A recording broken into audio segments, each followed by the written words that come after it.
Civiltà dell'amore, fratelli e sorelle, costruite senza stancarvi mai questa civiltà. Lavorate per questo, pregate per questo, soffrite per questo.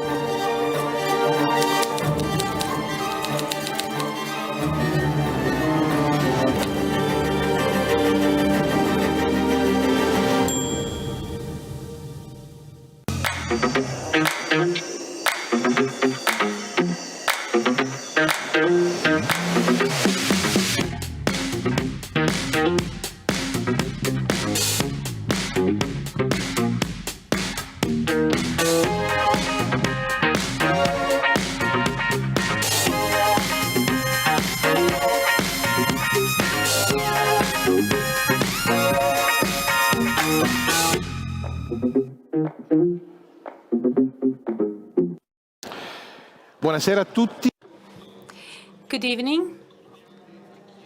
I would like to welcome all the people who are here in the room with us and those who are listening us through the streaming connection. It's really wonderful to be here and to talk in front of all this audience. This is the first of a set of meetings on education and school.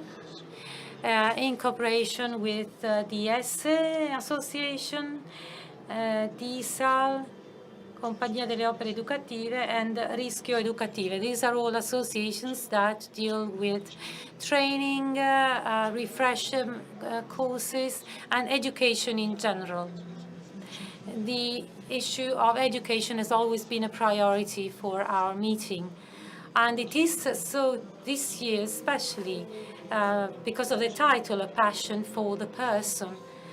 And we know that this passion for the person, for the human being, is at the core of our desire to have our kids grow and learn the meaning of life, of their life, of society. We want to help them be free and be protagonists of their life. So it is a central topic of this edition of our meeting. And as it is such an important issue and a delicate issue, we understand how hard it is today to deal with education. We talk about educational emergency or educational catastrophe. And of course, this is related to school. We are all aware of the importance of schools, especially following the pandemic. Schools nowadays are torn between different ideas. Some people consider schools as the place of socializing, especially because in the past other educational subjects were in charge of this. In the past, school was a place where you acquired knowledge, solid knowledge that would allow people to enter the labor market. So every day, teachers, educators have to deal with students in different environments. So we cannot expect a top-down kind of solution or a miracle solution. This meeting is sure that it will not provide one answer, but we want to emphasize experiences, facts that show that that education is possible regardless of situations, students, environments, provided that there are people, men, women, who accept the challenge and try to do their best, try to bet on innovation, try to understand what is the need that they have to meet. They try to find their way to satisfy these needs right now, today. So today we have 3 guests with us. I will introduce them before they speak. Now I will just give you their names. Simona Favari, a school manager of a high school, the Istruzione Superiore Volta Institute in Castel San Giovanni near Piacenza. Marco Ferrari, a teacher and headmaster of a high school in Bologna, Liceo Malpighi, and Franco Vaccari, who's founder and president of Rondine, Cittadella, della. I would like to start this talk asking a teacher, and I call him a teacher even though he is now the headmaster of a prestigious school in Bologna, but he's still a teacher too, and he is also the founder of a philosophy competition for students. So it's a person that is doing many different things. So I would like to ask him this question. Facing the educational needs that you see in your work, how did this become a challenge for you? How did this motivate you to find new ways of satisfying these needs for the students that you see? Thank you for your invitation. Now I'd like to try and give my answer to this question. While I was coming here, I was thinking that as a teacher and as a headmaster, as I've been for 1 year now, I've realized that there is a gap between those who work in the school system, people who, like me or Professor Di Michele, were trained 15 to 30 or 40 years ago. This is the first point I'd like to emphasize, because I think we should look at what is happening in schools nowadays, bearing this in mind. So the environment has changed significantly, the context has changed, and sometimes we don't realize it. So there is a gap between the activities that we perform, that we carry out, the time frame that we have, and the world that has changed hugely, a huge change. So looking at Byung-Chul Han, a Korean philosopher, we can find comments and remarks that are very interesting. He says that the society we live in, has as a common denominator the idea of the person as the subject, receiver of a performance. And this has changed the way we experience things. This is a world in which pain, negativity, contradictions are banned. Why am I saying this? Well, because as a teacher and as a headmaster, I meet a lot of parents, and I see that the main challenge is how we can own all these elements and understand we are not subjects of a performance. We all, as teachers, parents, students, have something that we can deal with. We are something more than remote teaching, for example. So our relationship with students has to become again the core of our action. without forgetting all that technology has to offer. And as I said, it's very important that we consider our action as focused around the relationship. It's very important that we bear in mind that we need to trust each other so that the other person can do his or her best. And I'm talking about both teachers and students. In this kind of environment, innovation is possible. So it is possible that we create something new. And this is a point that I'm very passionate about, because nowadays everybody talks about innovation as a tool to satisfy educational needs in our students. What I realized is that, what I discovered is that you can innovate if you find a personal way of translating tradition into new, different ways that can reach the sensitivity of students and can relate to new problems. Let's make an example. In my school, Liceo Malpighi, in the last few years, together with Elena Ugolini, we have worked to trying to find new ways. For example, the career service, which is a service that teachers provide for student guidance. We discovered something that is old and yet new. That is that taking care of the way students perceive their being here, their role here, it's an opportunity to get to know how they live, how they think, how they design their time and their way of using their time.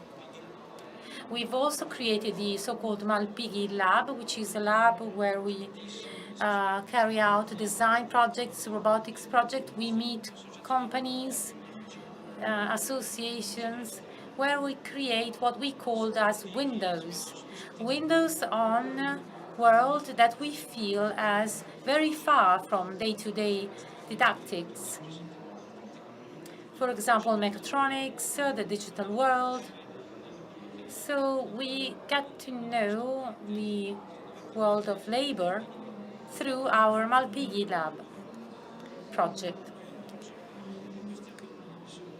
And there's also another area I worked on in the last few years, and that is the one that from the school takes you outside, together with many associations like Diesse, for example. We, that is me and my colleagues that are very passionate about their discipline, their subject, and thanks to them, we've created many events, school festivals, etc. And I feel this desire to meet those who are passionate about their work. I think the best thing is to find colleagues of different ages who are willing,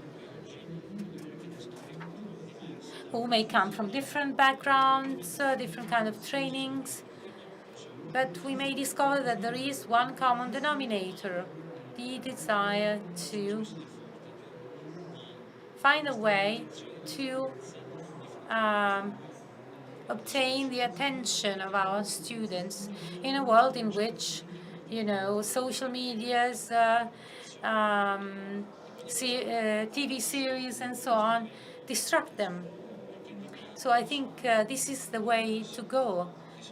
We have resources in terms of knowledge, theories, and the views of the world that each subject grants. And we need to use these resources to try and create a dialogue with the students in front of us. Thank you. Thank you, Marco Ferrari.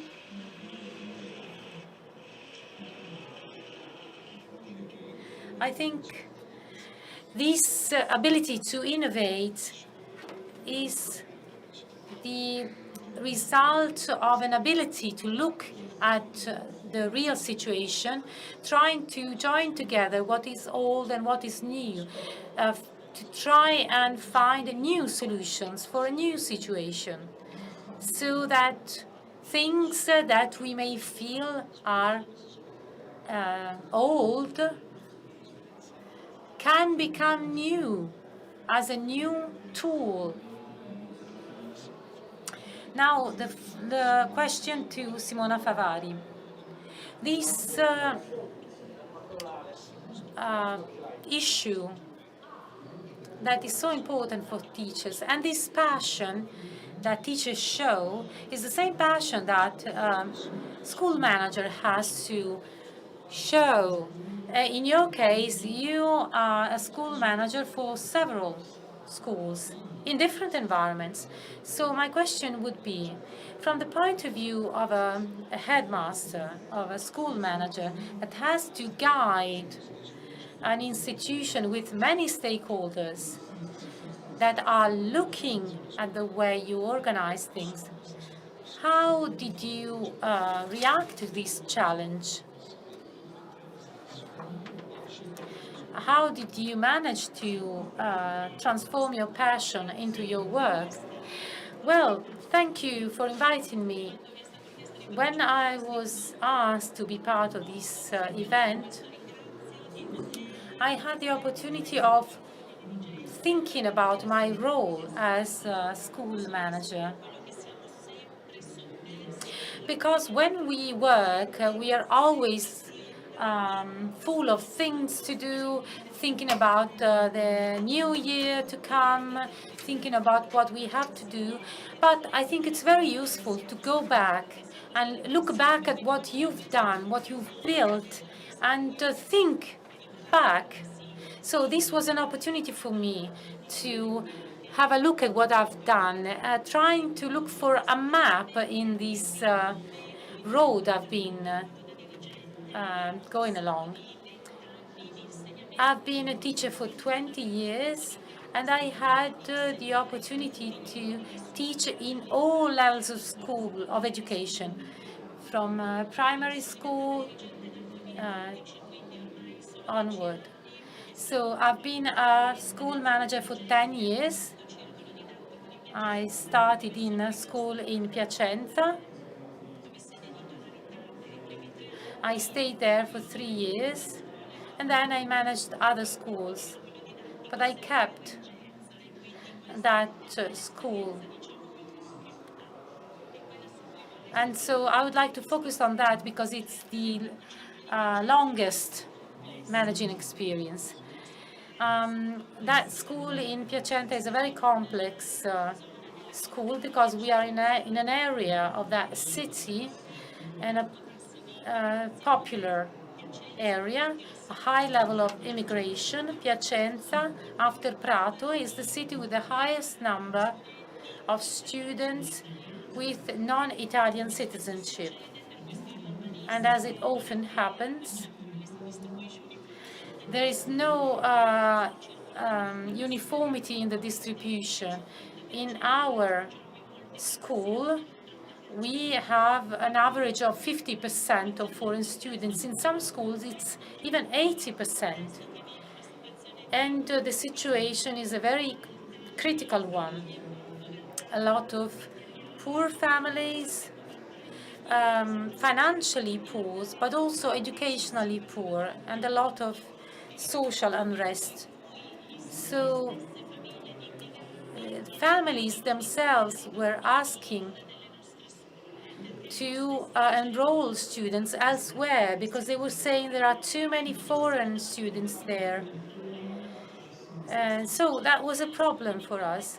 Very often, where you have a problematic environment, this leads to innovation because you need to interpret reality in different ways.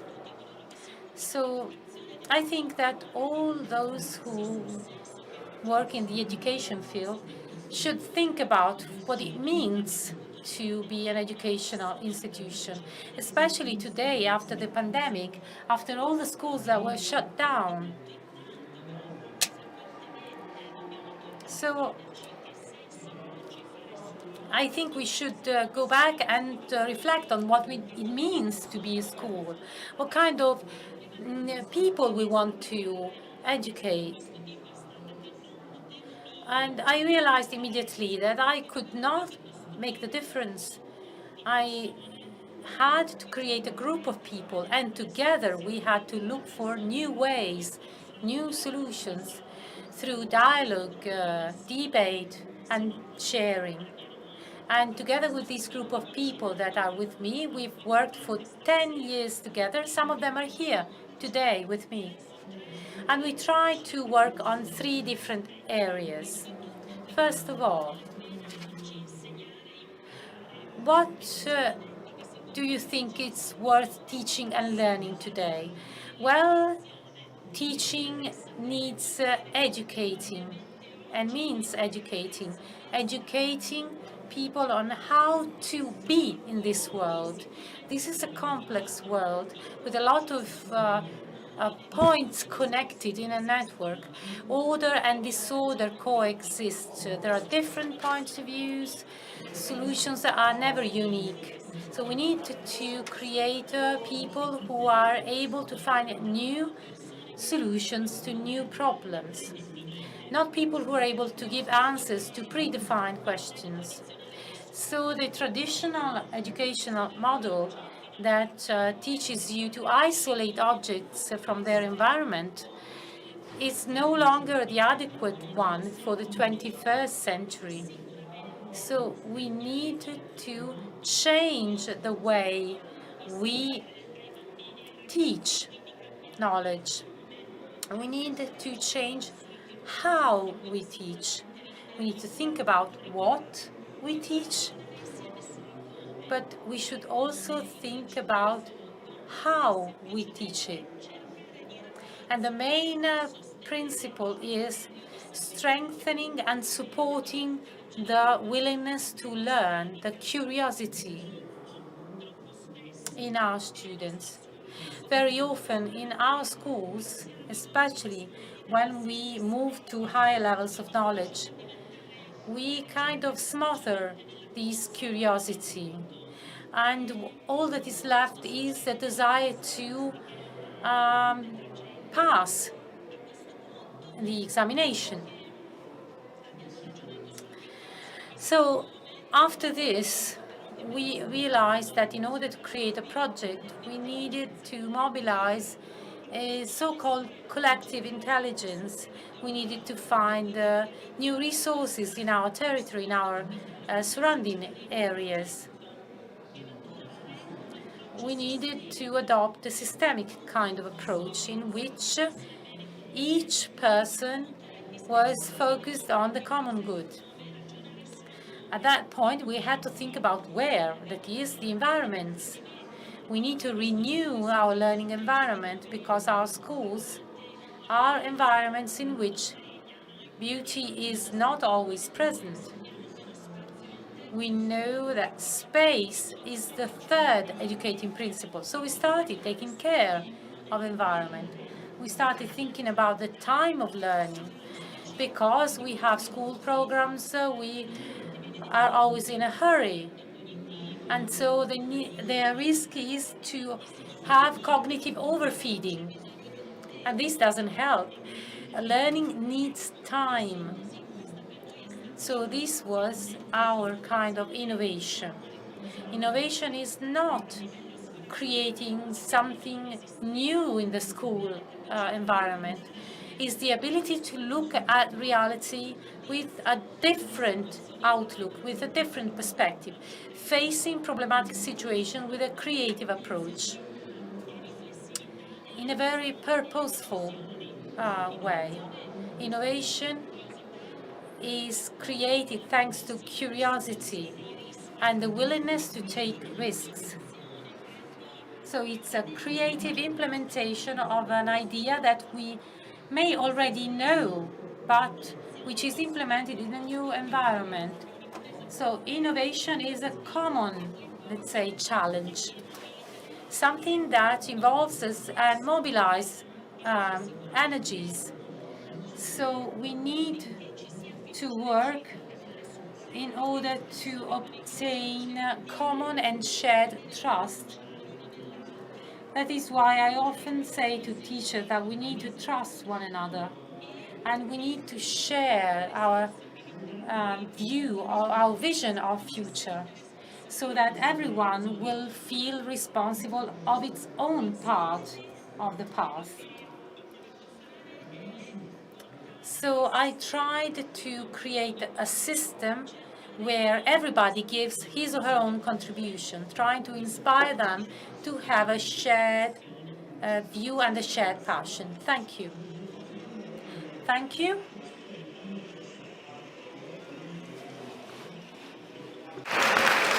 Questo sguardo So this new way of looking at things in a wider way, looking for allies within the school but also outside the school, because change is not the result of an isolated action or of an isolated teacher or schoolmaster. It is something different. So now I would like to ask the same question to Franco Vaccari, who is not a teacher, he's not a school manager, he's the founder of Rondine, Cittadella, della, and he's now president of it. So he felt this educational passion for some time now, because this Cittadella della Pace has a long history and had a very important role, not only nationally but also internationally. So I seem to understand that your experience was the result of your attention paid to dialogue, to help young people towards peace. So can you tell us a bit how this experience was born and how did you go about it? Buonasera a tutti. Good evening, and thank you for inviting me here. I would like to start with an episode. Before coming here, I got a phone call because together with Carlo, we found out that we have an old friend in common.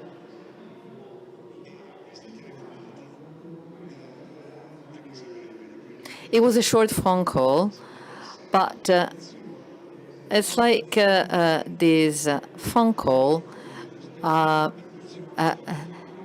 led me back to some stories, some pain, because there's also a story of pain, and brought me back to the past.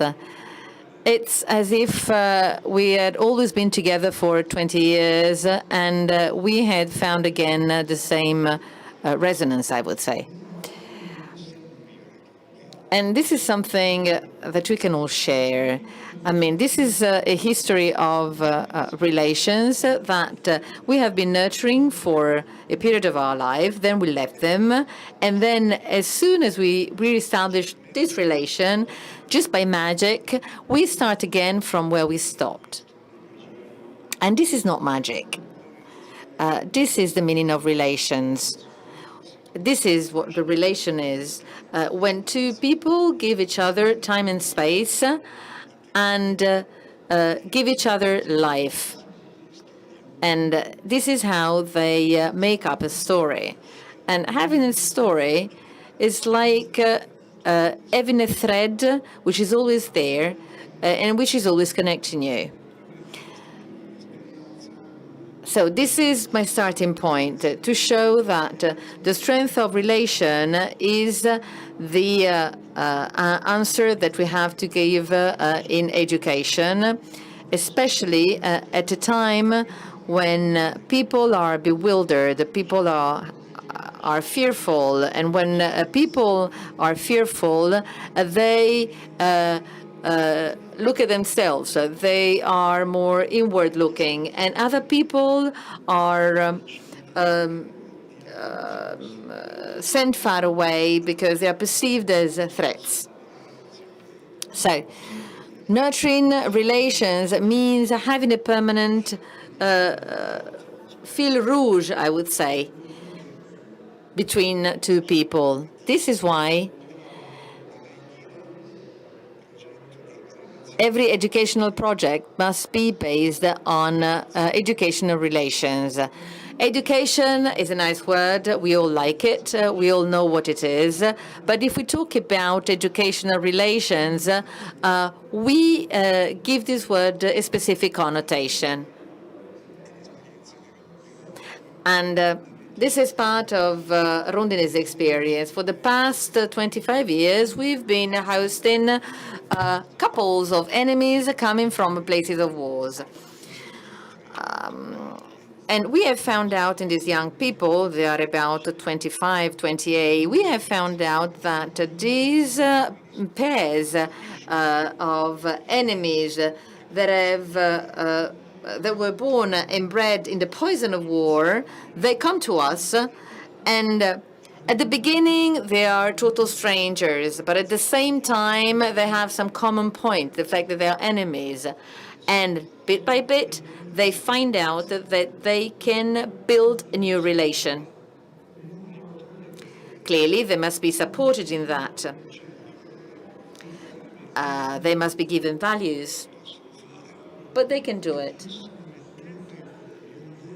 And by putting together their lives with their wounds, with their pain, and with our program, whereby they have to live together for 2 years, they can open up to something new. Each one of us in our own relations can do that. And each one of us can live the 3 dimensions, can share the pain, can share the experience of the other that is totally different from us, and shares the future, what we will do, a common us. So the relation is heading towards the future, and the future finds its source in the relation. This must be said because one of the risks we have is to focus on a type of education which is kind of technocratic, which is based on technology and the technological support to relations, as if technological support could replace relations. Connections cannot replace relations. Connections can facilitate smooth relations, but they cannot replace them. So, educational relation means having 2 people who tackle challenges and share all aspects of fatigue, pain, frustration, and all values can be built and can be developed in relations. Trust is built in relations, but there is no trust if there is no blessing in relations. So this is a very realistic view.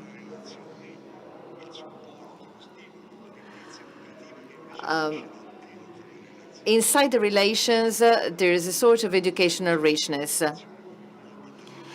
Relations are just like a habitat. It's a sort of missile coming with us, making us doing a common journey.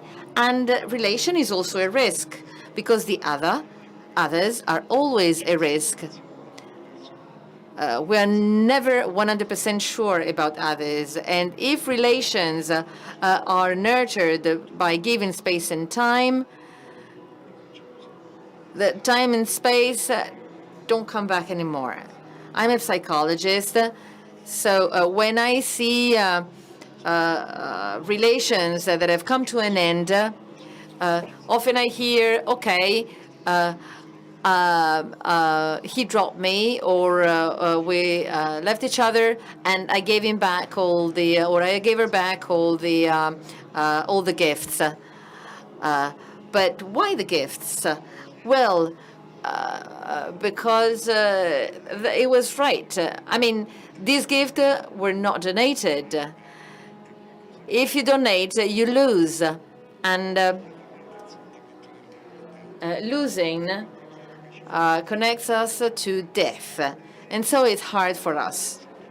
Losing always is connected to the fact of getting lost. And this is why in relations we can run the risk of getting lost. But we also have the possibility to regenerate and therefore to change.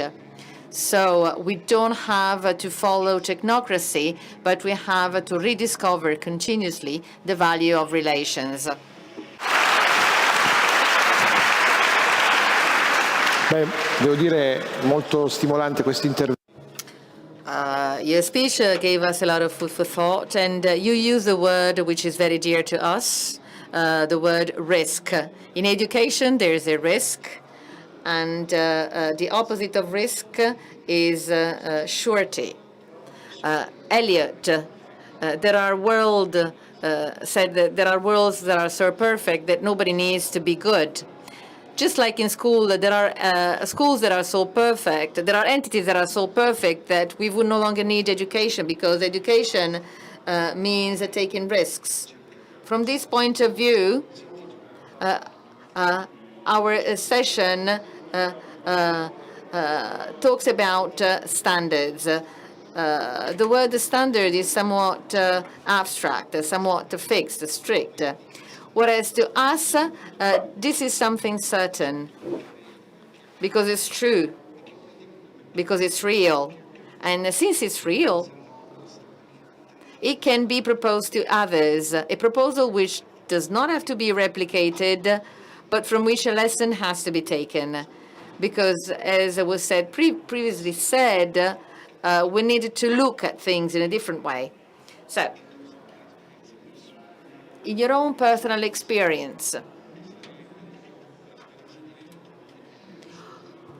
what is your experience of beauty, of truth, and therefore can be proposed as a standard?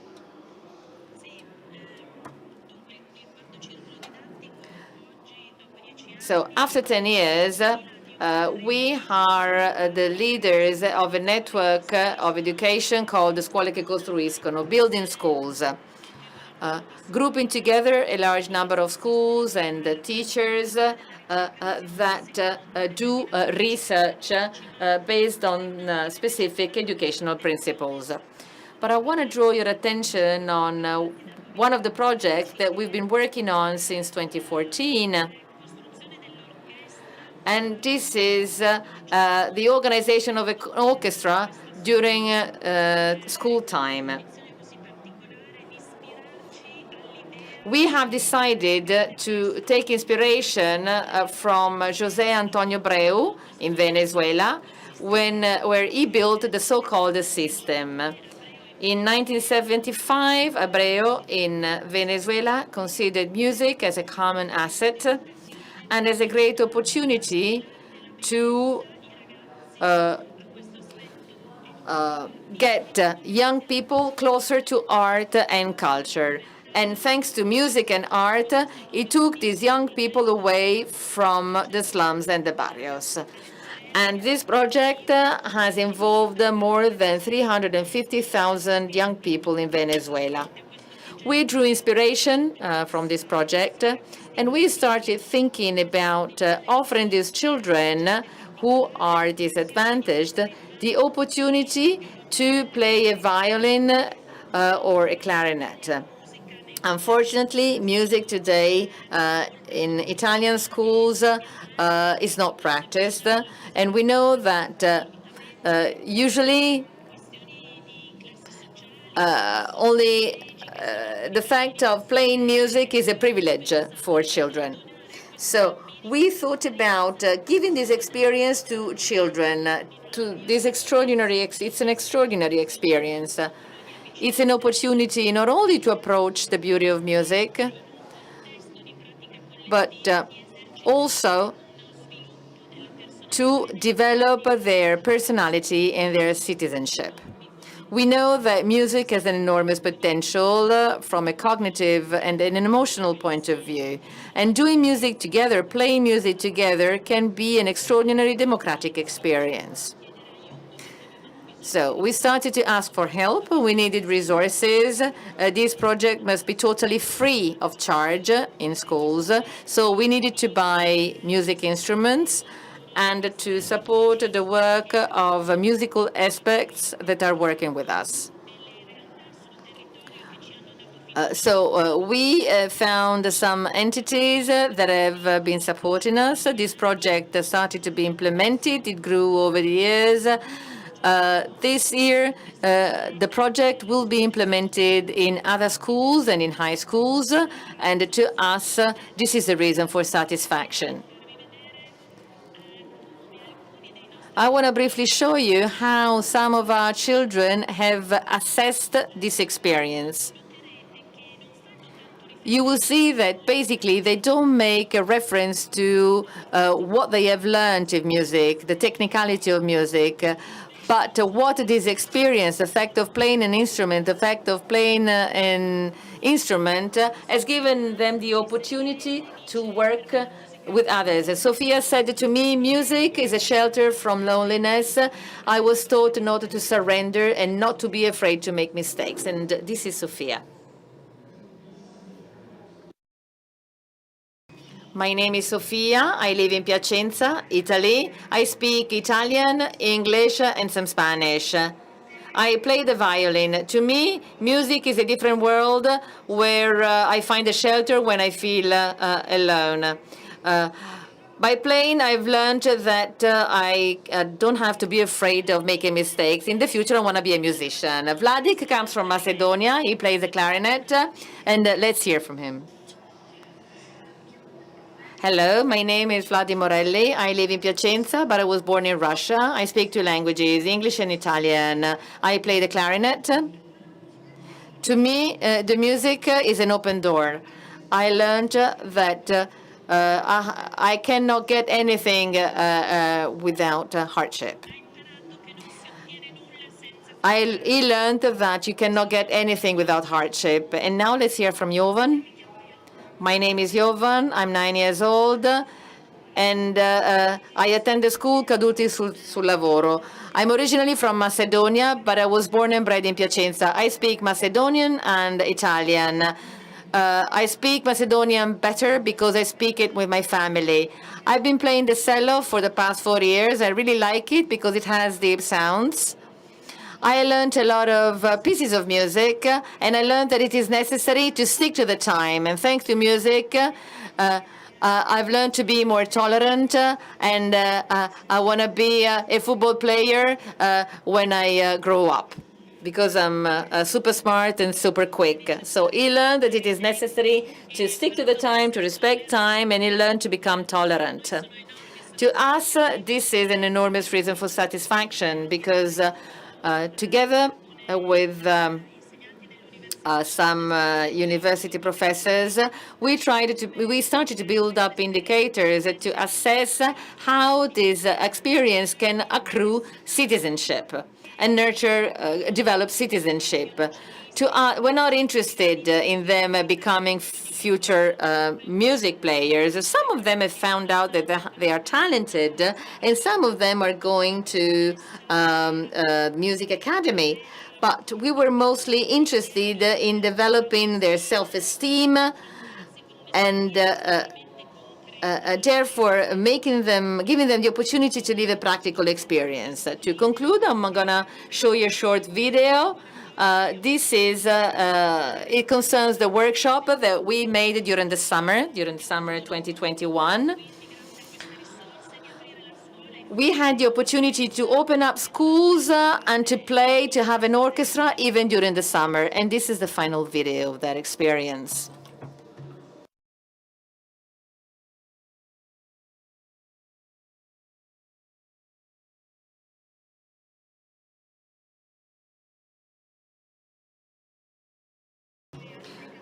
Just as some songs represent happiness, some anger, some sadness, and many other things. They are emotions in the form of notes and sounds, a dream, because I love to play. It's a big emotion. It's the inspiration behind everything I do. It's harmony. It's all because it's beautiful. What is music for you? Love?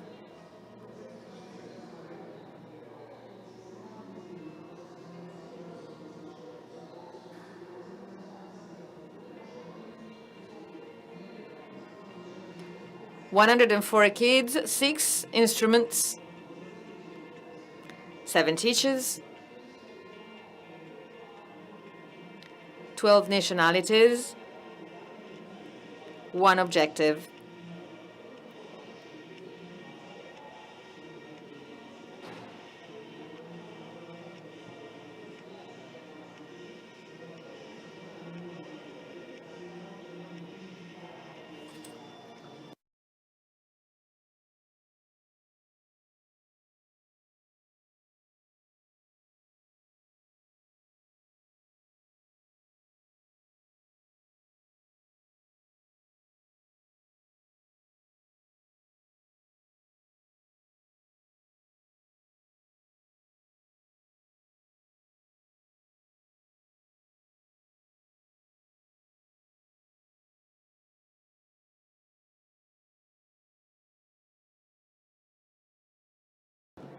From class to orchestra. And this was in the primary school Caduti sul Lavoro, 2014. Thank you.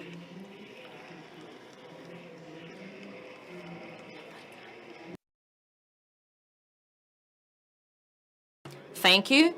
Thank you. Well, these images and words speak for themselves. Franco, your experience started in Arezzo, in a place of the world, and it got bigger and bigger, and it involved people from many different parts of the world. So let's go for a second round of questions.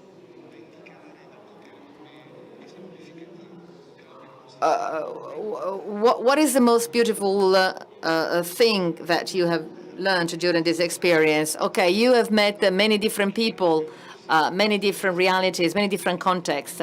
So this shows that this experience can be replicated beyond all possible borders. Esperienza. Yes, well, this is an experience that is strictly linked to this place, which is Rondine. And with this method, which is a method dealing with conflicts in a positive way, because it's a conflict is differences that meet. As we've just seen, people are all different, but they can meet and create beauty.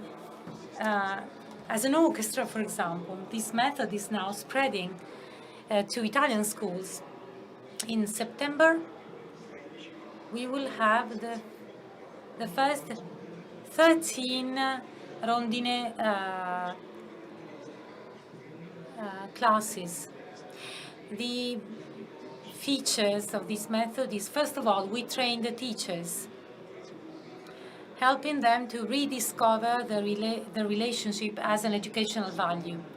And that triggered passion, because they felt they could re-own the motivation that led to their becoming teachers. And they could go back to their subject. And these are the two pillars that teachers have, relational skills and knowledge in their subject. Obviously, all social conflicts, all differences are present in schools. So we needed a new professional role, that is class tutor. Because we cannot ask teachers to be also tutors. We cannot ask teachers to be mothers, sisters, brothers, social workers, psychologists.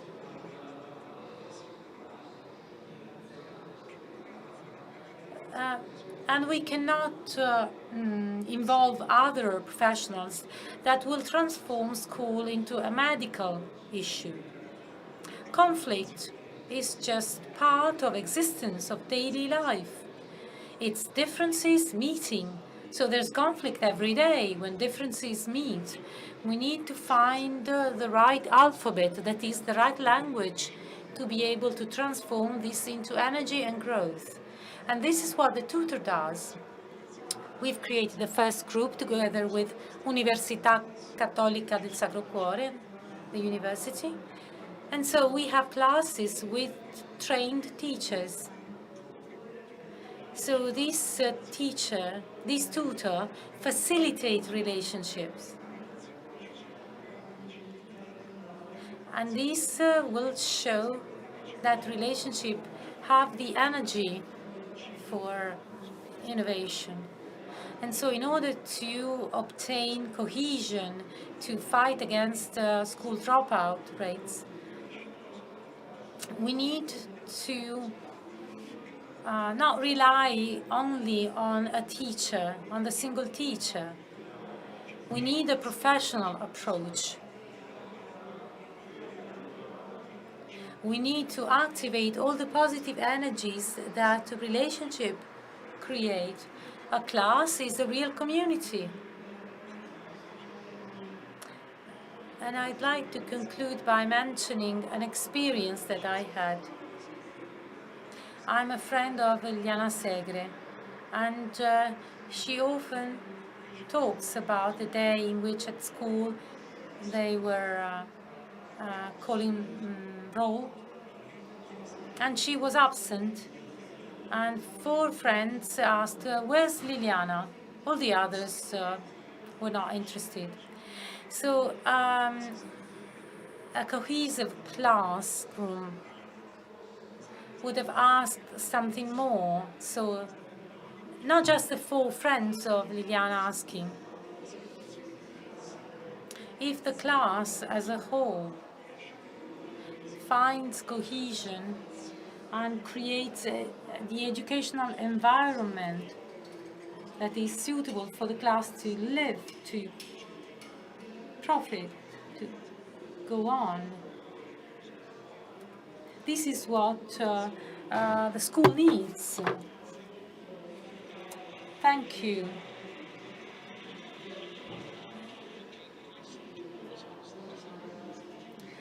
And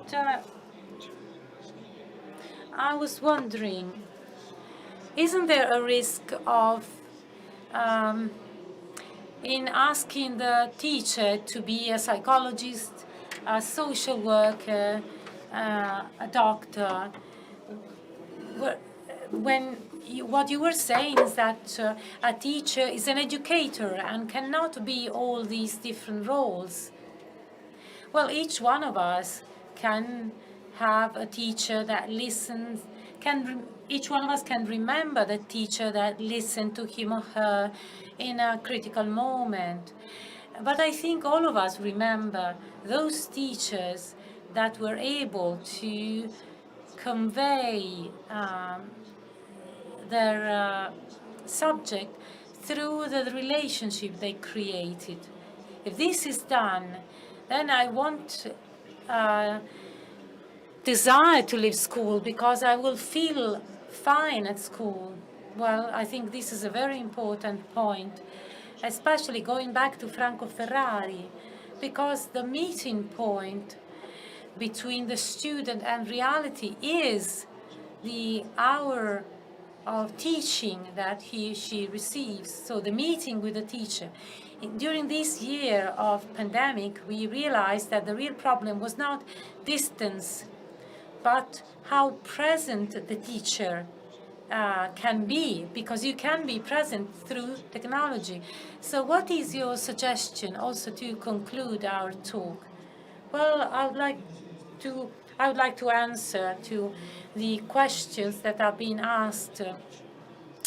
When I started teaching, the dean of the school, Don Giorgio Pontigia, was constantly telling us, are you educating them or exciting them? And this alternative, which was a bit of a provocation, was very important. And I keep asking myself this question. These lessons that I've prepared, is this to educate the students? Is this a proposal that can touch the problem of the meaning of the world? And then there's another question that I was asked by another headmaster. And he asked me, he told me, tell me a reason why the students next September should be willing to listen to you. Why should they spend so many hours listening to you talking about your subject? And this is a question I often ask my colleagues, because I think this is the starting point for educational experience. And these two questions joined together, trying to say something about my meaning, the meaning of what I do as a teacher. First of all, at school, together with Elena Ugolini, we decided to take part in a project together with Simona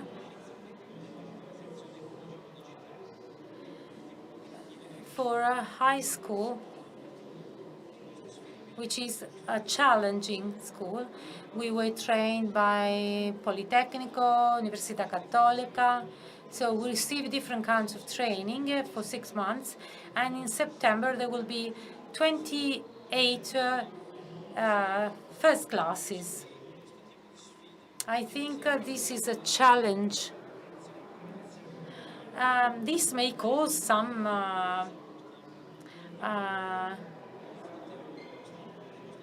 baffled responses.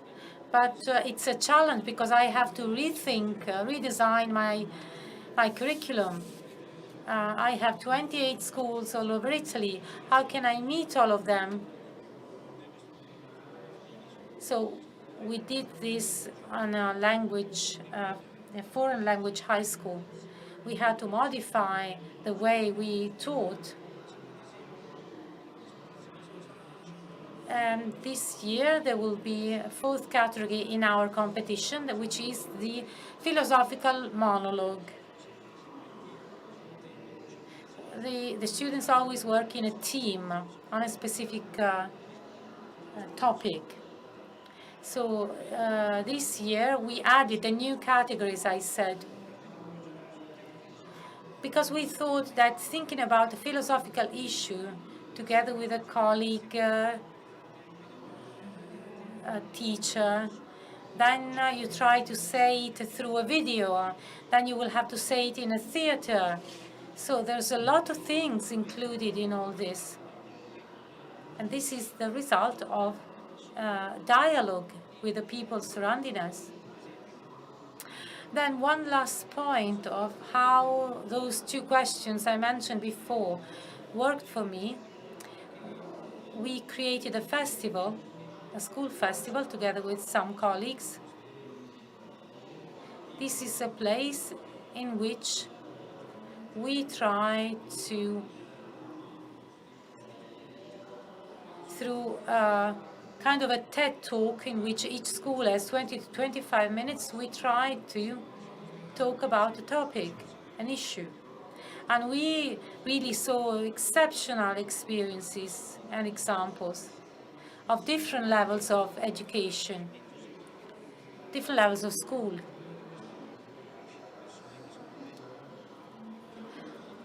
And this was done by people, and actually I wrote a book. I collected all of these experiences in a book. So I think that question, are you educating the students or are you just exciting them? It's very important to consider that a teacher cannot see all sides of the life of his or her students. So this festival, this school festival that we hold in Valdobbiadene, you see a huge amount of people who love the school, who love education, and try to communicate it with a variety of ways and methods that is beautiful, like here at the meeting.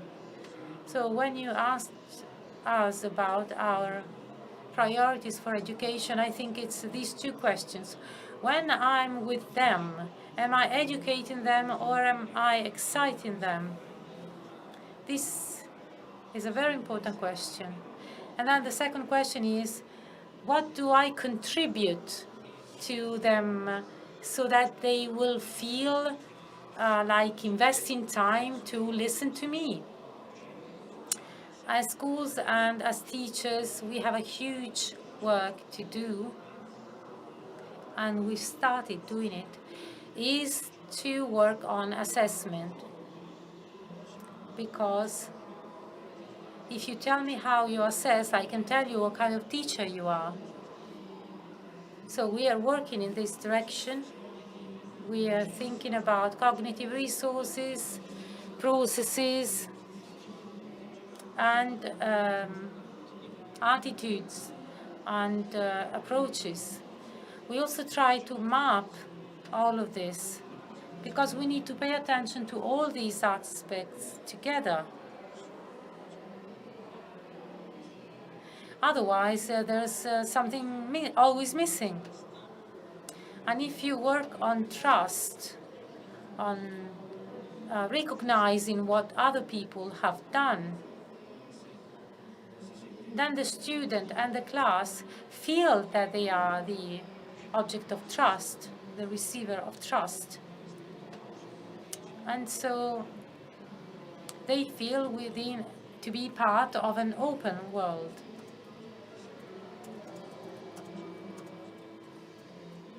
And I'm really sorry for those who decided to do other jobs, but the world of the school and education is the best. Io ringrazio. Now, thank you very much to all our speakers. So the round of applause has confirmed that your words have been much appreciated, as well as your contents, and as well as your deep remarks and your food for thoughts and your passion. So thank you for that. I don't want to draw any conclusions from this session because I think that each one of us can take with them their own personal message. At the end of our sessions, at the meeting, we always remind that the meeting can be supported thanks to the contribution of each one of us, and also the economic contribution of each one of us. You have seen the desks with Dona ora, donate now. I invite you all to support the meeting as much as you can with your own contribution because the meeting is important and we can see that directly with our own eyes. Participating in this session, joining this session is possible because there is a meeting which is founded on the volunteer work made possible by many young people and adults, which however is very expensive. So our contribution in promoting the meeting is also to give some economic support. So this is not a commercial ad. This is just a way to share the passion of all those who are protagonists of the meeting, because we have also been protagonists of the meeting tonight. So thank you very much to you all. Thank you to our guests. Enjoy the meeting. There are many sessions, as you can see, and there will be other opportunities to continue this dialogue that we started tonight. Thank you very much, and enjoy the evening.